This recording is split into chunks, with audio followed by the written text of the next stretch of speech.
Mordecai महल में कार्य करता था और फारस की रानी थी। यहाँ तक कि उसका पति राजा क्षयर्ष उसके रहस्य को नहीं जानता था। एस्तेर यहूदी थी। एस्तेर का रिश्तेदार मोर्दकै महल में कार्य करता था और उसकी देखभाल भी करता था। राजा क्षयर्ष के सलाहकार हामान ने एक बड़े इनाम को प्राप्त किया। वो बहुत घमंडी था। मोर्दकै के सिवा हर कोई उसके आगे सिर झुकाते थे। हामान अपमानित हुआ। उसने मोर्दकै और सभी यहूदियों को मारने की प्रतिज्ञा। हामान ने क्षयर्ष को बताया कि यहूदी खतरनाक थे और उन्हें मारना चाहिए। क्षयर्ष सहमत हो गया और उन्हें मारने की एक योजना बनाई। मोर्दकै डर गया था और रानी एस्तेर को ये संदेश भेजा। राजा के मन को बदल।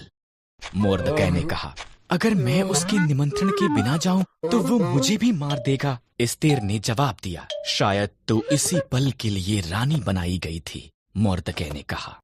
एस्तेर साहस के साथ ये प्रयास करने के लिए सहमत हुई। वो सिंहासन के कमरे में गई।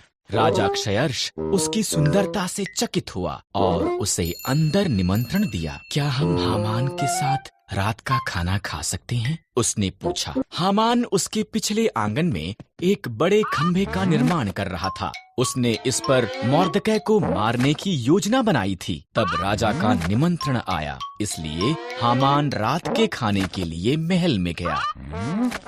एक मनुष्य मुझे और मेरे लोगों यहूदियों को मारना चाहता है, एस्तेर ने राजा क्षयर्ष को बताया। कौन ऐसी बात करेगा? उसने पूछा। दुष्ट हामान। एस्तेर रोई। हामान, सिपाहियों, उसे मार दो।